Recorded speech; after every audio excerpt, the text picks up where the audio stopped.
A day in a life as a four parent. Another update na naman sa aming mga alagang pusa. Ayan, alam nyo ba, isang tawag lang dyan sa mga pusa na yan, talagang sugudan sila, lapit agad sila sa iyo. Akala mo naman meron kang dalang pagkain. Ayan nga, at makikita ninyo, nakapalibot yan sa akin. Sila rin ang dahilan kung bakit hindi kami kaagad nakahanap ng malilipatan. Kung sila rin ang dahilan kung bakit noong mga nakaraang buwan nahirapan kami maghanap kasi karamihan ng bahay na nagpapaupa ay bawal po ang mga pets. Bawal ang pusa, bawal ang aso.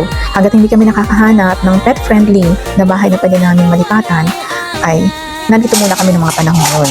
Hindi kasi namin sila basta pwedeng iwan na lang or pabayaan kasi ang mga pusa at mga aso na kasama namin ay parte na ng aming pamilya. At naniniwala kami na makakahanap din kami ng malilipatang bahay na pwede po ang mga aso at ang mga pusa.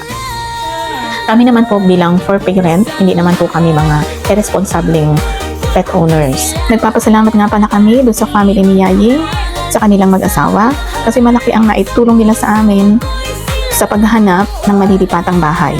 Ganyan kababait ang mga alaga naming pusa at mga alagang aso. Yang nakikita nyo, yan po ang aming mga pusa. Ito si Kali. Yang pusang yan ay madalas po yan manghingi tuwing kami ay kakain. So nakikita nyo, nakaupo na po siya sa may upuan. Kailangan kami ang mag-adjust para sa kanya. Yan ay nakaready yan para manghingi. Yan sa lahat ng mga pusa, yan ang mahilig talagang manghingi sa amin. Hindi pa siya dyan mamakat.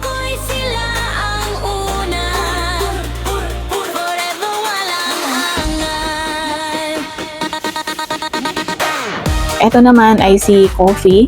Noong mga panahon yun na nasa dati pa kami inuupahang bahay, naandyan muna sila sa likod kasama yang sina Winter, ang anak ni Sassy, ako ni Coffee. Ito naman si Sherry.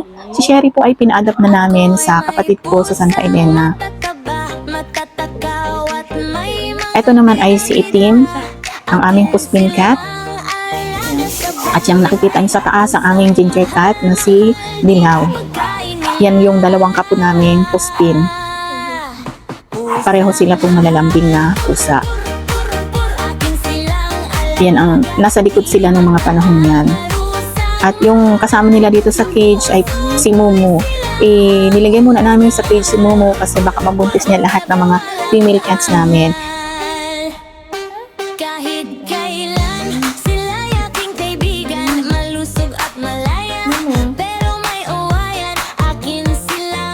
Tingnan niyo si Kali, pani ang pangangalabit niyan. Anak yan ni Momo at saka ni Chachi. Ang kapatid niyan ay si Jinji, si Jupiter, at saka yung isang male cat na binigay po namin dun sa owner ni Chachi. Etong si Kali, ito po yung pinakapaboritong pusa ng anak ko. Ayaw na ayaw po niya yung ipa-adapt. Yung nakikita niyo dyan na mukhang Siamese, anak ko yan ni Coffee at anak ni Mumu, yun po ay pinarehome na rin po namin yun sa klase ng anak ko. Bali nagbawas po kami kasi ng mga alagang pusa. Kaya kahit masakit na sa loob, pinarehome po namin si Yuki, yung aming Himalayan cat. Mapansin nyo, ang lagi naka-feature po dyan ay si Kali. Yan. Ang lola nito ni Kali ay si Pebi. Yun po yung alagang pusa ni na Ma'am Maggie Craven yung nasa Australia na ngayon. Nagkain ka na ba?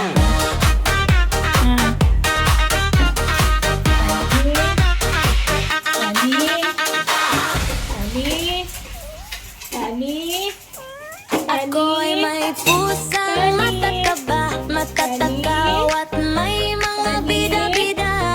Akin silang alaga sa bahay, pusang mahal-mahal. Itong kaliko cat namin na si Jinji, ito naman po ay pinarehome na rin po namin kay Mama Nelly.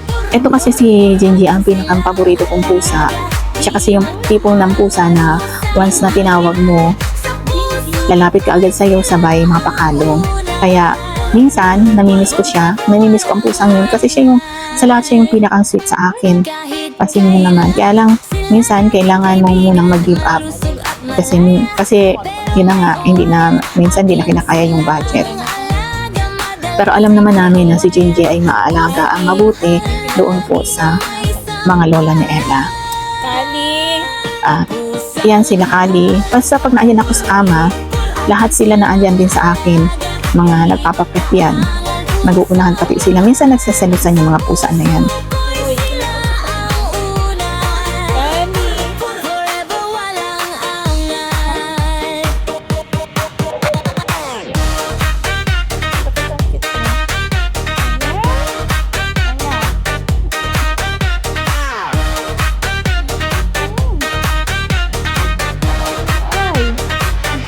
Pusang mahal, akin silang alaga, di makaangal. Pusang mahal, sa puso ko'y sila ang una. Forever walang angal.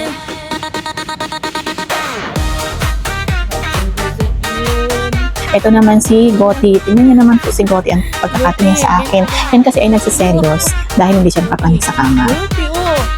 Magkabila ng kulay ng mata mo. Wow, ang cute naman ang mata mo, Gotti. Isang green. Ako'y may pusang matataba, matatakaw at may Okay, so dito sa video na to, makikita niyo na silang kumakain ako dyan. At sila, kanya-kanyang hingi sa akin ng pagkain. Yung ibinibigay ko po ay chicken meat yan. pusang At gustong-gusto po nilang kumain ng chicken meat. Binibigyan ko sila as a treat. di makaangal. At ang nakakatuwa lang po dyan, hindi sila yung typical na mga pusa na nag-aaway-away na nagsasampalan kapag binigyan mo ng pagkain. Yung mga yan, halimbawa, inagaw na nung isa yung para sa kanya, hindi na pababayaan na lang, maghihintay na lang uli na Malusog at bigyan uli ng panibagong pagkain. Yan, ito si Chachi, ito yung adopted cat namin. Ito si Yuki, yung pinarehome namin. Yan naman, okay, yan naman si Kali, at ito may bigote, yan po si Gotti. akin silang alaga, di makaangal. Pusang mahal, sa puso ko'y sila ang una. Forever walang angal.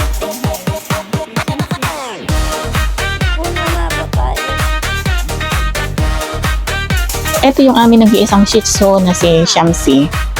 Ito yung kapag kami ay may lakad, lagi namin itong kasama kasi hindi namin siya pwedeng iwan kasi siya po ay nalulungkot. Akin silang alaga, di makaangal. Pusang mahal, Ito si Yasi. Ito yung paboritong pwesto ni Yasi doon sa dati namin inuupahang bahay. Paalis ako niyan at yan, gusto niyang sumama kaya ganyan siya nakatanaw sa labas, paingaw-ingaw. Kasi minsan sinasama kasi namin yan sa pag-alis. Kaya lang, ang sinasama namin ngayon muna ay si Maximus. Siguro sa mga susunod, isasama namin sila sa SM. ako'y may pusang matataba, Eto, mga time na nagtatampo si Yasi. matabida. Ang ugali kasi nitong pusa na to, kung saan may tambak, dyan siya hihiga. Pusang Ito yung klase ng pusa na feeling niya ay tao siya. Nakalimutan niya na siya ay pusa. Ito rin yung pusang laging kaaway ng anak ko. Ito yung pusa na may pagkamaldita. Yung tipong maamo ang mukha. Pero,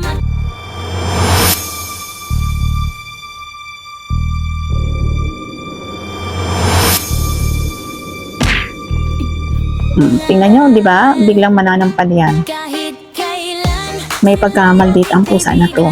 Biglang mangagat, bigla siyang mananampal.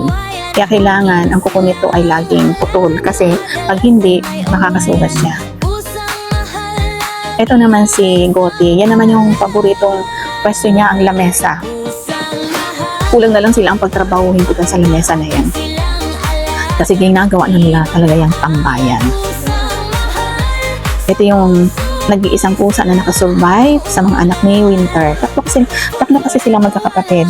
Pero isa lang ang nakasurvive at ito nga si Gotti lang ang nakasurvive. Dahil ito, tulad ng sinabi ko na doon sa mga naunang video, ito po ay inadapt na po ito ni Yasi. Kaya ang kinikilalang nanay ni Gotti ay si Yasi.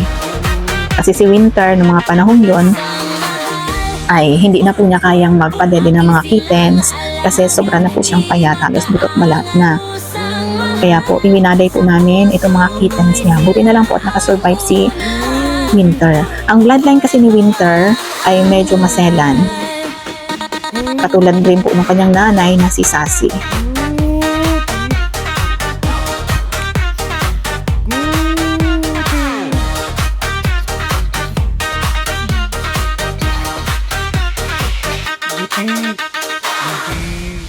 Uy, ang isdog ko!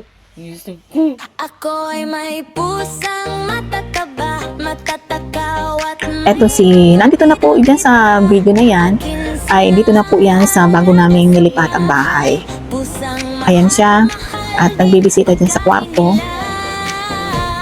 Ganyan kasi yan si Kali. Masyado yan nagpapapit sa akin palagi. Hindi ko alam kung anong gusto niyang mangyari at panay ang ingaw sa akin. Gusto niya yatang bumaba na din ako sa baba. Na mga panahon yan, tulog pa nga ang mga kasama kong estudyante. Pero itong isang pusang ito ay nangbubulahaw na sa akin. Sa tingin ko ay naghihingi na ito ng pagkain. Sa lahat naman kasi ng mga pusa, ito ang pinakamaingay. Pinakamaingay sa mga Persians. Kasi sa Puspin, ang pinakamaingay naman, dalawa lang naman yun, ay si Ilaw.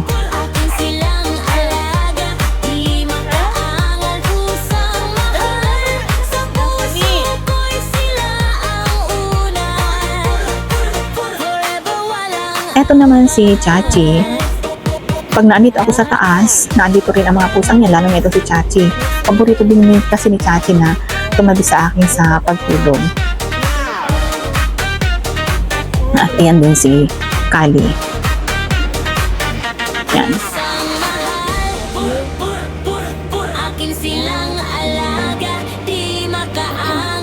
Ito naman ay si Maximus. Tinatry, yan. Nakipansin niyo? Yan po si Maximus, ang tatay ni Botti. Yan po ang aming raw Persian cat na si Max. Magkita-kita po ulit tayo sa susunod naming vlog. Maraming salamat po.